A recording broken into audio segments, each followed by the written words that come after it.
آپ کو دیں وزیر اعظم شہباز شریف کہتے ہیں کہ تاجر برادری ملک کی معیشت میں ریڑھ کی ہڈی کی حیثیت رکھتی ہے. ہمیں ذاتی پسند ناپسند سے بالاتر ہو کر ملکی مفاد کے لیے سوچنا ہوگا. مشکلات کو چیلنج سمجھ کر ان کا مقابلہ کریں گے جبکہ اپنی انڈسٹری کو مضبوط بنانا ہے. کراچی میں تاجر برادری سے خطاب میں انہوں نے یہ بھی کہا کہ تاجروں کے مشوروں سے اچھی پالیسیاں بنائیں گے. اسمگلنگ کی روک تھام پر بھرپور توجہ دے رہے ہیں. اسمگلنگ سے ریونیو نہیں مل رہا, اس کے خاتمے کے وقت لگے گا. میں آپ کو بطور ابتدائیہ کہ یہ کہنا چاہتا ہوں کہ آپ پاکستان کی معیشت کی ریڑھ کی ہڈی ہیں. اگر مشکلات کو چیلنج سمجھ کر ان کو اپرچونٹیز میں بدل دیں تو میں سمجھتا ہوں کہ آج وہ ایک موقع ہے. ہمیں اس سے غرض نہیں کہ کس کی حکومت کہاں ہے, ہمیں اس سے غرض ہونی چاہیے کہ ہمیں اپنے ذاتی پسند ناپسند سے بالاتر ہو کر اور پاکستان کے بہترین مفاد میں ہم اکٹھے ہو جائیں. جو اچھی جو پالیسی ہے اس کو ہم کارو آؤٹ کریں, جو ہماری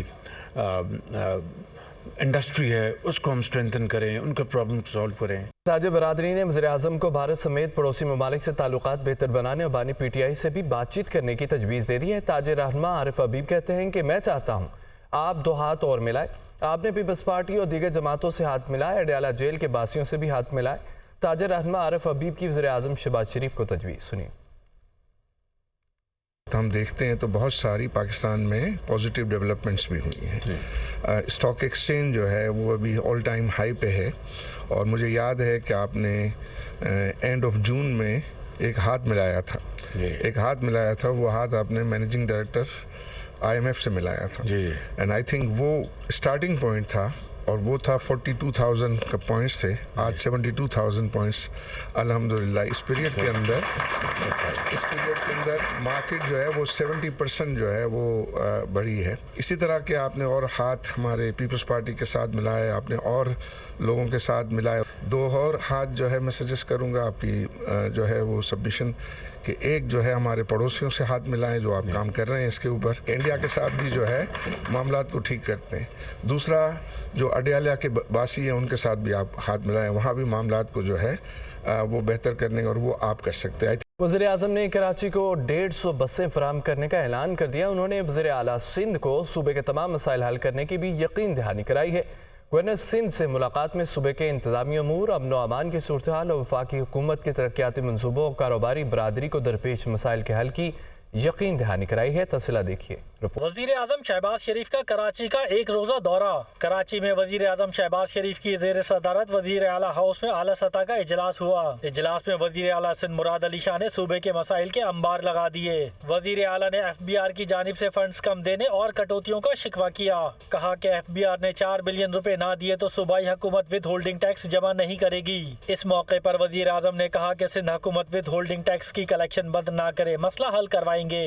وزیر اعلیٰ مراد علی شاہ نے وزیر اعظم کو صوبے کے ترقیاتی منصوبوں پر بریفنگ دی. بتایا کہ اس وقت سندھ میں 144 بلین روپے کی 19 اسکیمیں جاری ہیں. گزشتہ 4 سال میں نئی اسکیمز کے حوالے سے وفاق نے سندھ کو نظر انداز کیا.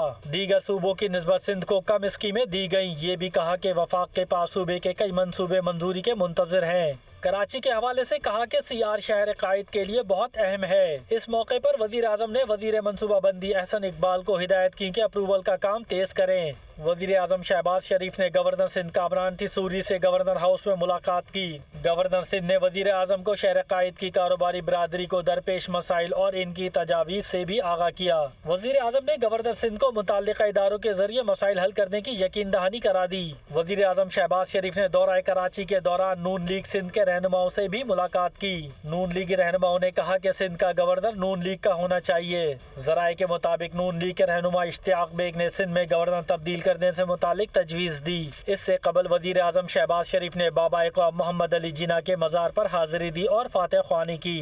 اس موقع پر موجود طلبہ اور نوجوانوں سے مختصر گفتگو بھی کی. کہا کہ مملکت پاکستان کے سربراہ کی حیثیت سے علم ہنر کے لیے آپ کے لیے راستہ ہموار کرنا ہماری ذمہ داری ہے. وزیر اعظم نے طلبہ سے حلف بھی لیا. Welcome back. آپ کو بتائیں کہ اپوزیشن لیڈر رمح ایوب کا قومی اسمبلی اجلاس میں خطاب کرتے ہوئے کہنا تھا کہ شواہد موجود ہیں مشرف بی بی کو سلو پوائزننگ کی گئی.